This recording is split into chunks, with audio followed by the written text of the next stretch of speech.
Someone asked me where it all started for me, and it took a while to really process the question.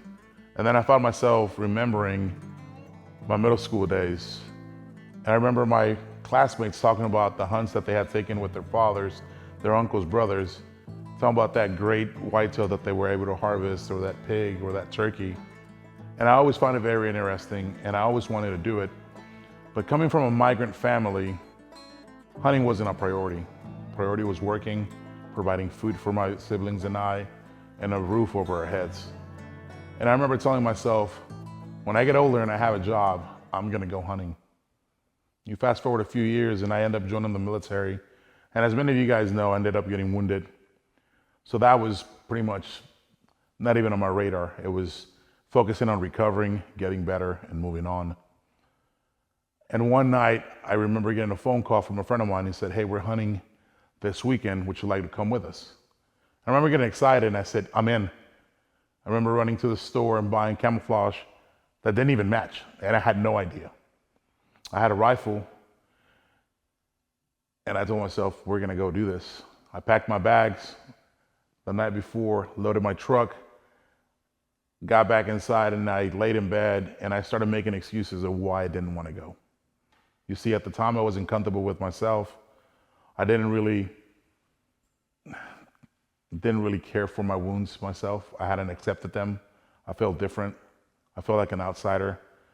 And all these thoughts were slowly making my decision to not go.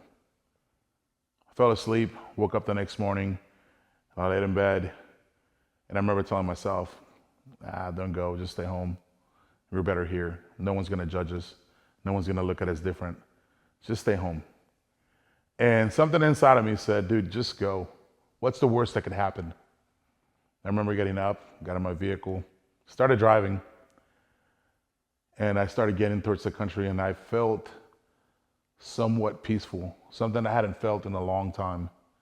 Finally make my way into the ranch, and as I'm getting to the front door, there's a wounded service member that opens the door, and he's missing both legs and an arm. And he's smiling, having a good time, and he's like, "Welcome, brother, come on in." And at that moment, I felt a little weight off my back, because here's this guy that's missing both legs and an arm, and he's happy. He opened the door and was very welcoming, and he did not care what others were thinking of his injuries. And it just gave me a very, very slap in the face of perspective of it could always be worse. I introduced myself to everybody inside the room. At one point, the owner of the ranch came out, and it was about midnight, and he said, "Hey guys, we gotta be up at 06. We're gonna go out in the blinds, we're gonna hunt some whitetail, and we're gonna have some fun." And shortly after that, everybody started making their way into the rooms. And I found myself sitting at a table, and a fellow service member that was there sat in front of me and introduced himself, and he goes, "Hey, how you doing, man? I'm Chris." And I said, "How you doing, man? I'm Omar." And Chris had a bottle of whiskey in his hand. It was a handle, and he put it in front of me. He's like, "Would you like a nightcap?" And I said, "Absolutely." And we started drinking, we started talking, we get to know each other.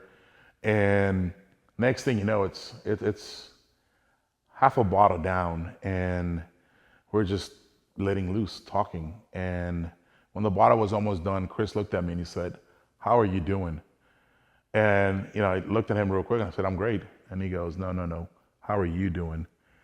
And I hadn't really opened up to anybody at that point. My injuries were fresh, and I just was not confident, didn't really have that charisma that I have now. It was a dark time in my life.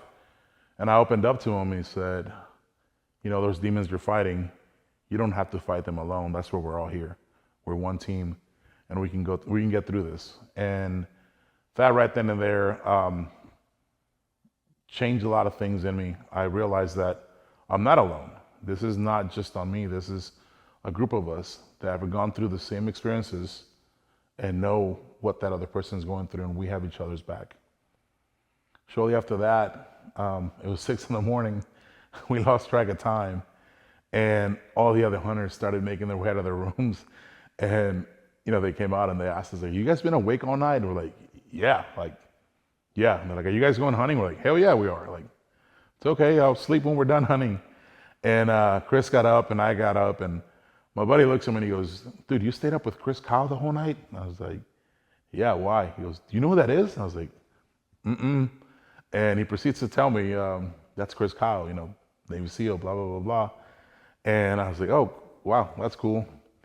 And that made me even earn more respect for Chris because the whole time that we were talking, not once did he mention, what he did, who he was, none of that. It was just focusing on the issues that I had and how he could help. And I was very, very thankful for him for that day. So we both go get ready. We come back out and he looks at me and he goes, you and I, we're going hunting together. And I was like, okay, cool. Let's do this. So we walk out and we make our way to the blind. We sit there and it hit me really quick because the outdoors was so peaceful. We sat in that blind. It was Chris, me, a rifle in my hand, in the outdoors. And it was quiet, it was peaceful. There was something that I hadn't felt in a very long time, and there was inner peace. And I felt it at that moment. I was like, this is what that feels like. I haven't felt this in a long, long time. And I was fairly new at that time. I really wasn't, an experienced hunter. And I remember Chris tapping me. He goes, deer, deer. And I was like, where? He goes, in front of us. And I was like, I don't see it. He goes, it's right there. And I'm like, where? And I finally was able to spot the deer. And I was like, oh, okay, cool. He goes, you see that 6-point? I was like, yeah. He goes, dude, we're going to take that one. I'm like, okay. So I get behind my weapon and I'm like, I've been overseas. I've fired weapons before. I've had targets on my side. So I got this. And little did I know, I was introduced to this little thing called buck fever that I hadn't felt before. And I start shaking. And Chris looked at me and goes, you're fine. Control your breathing. Make a good shot. And I said, okay. Got behind. I'm still nervous. Take a shot.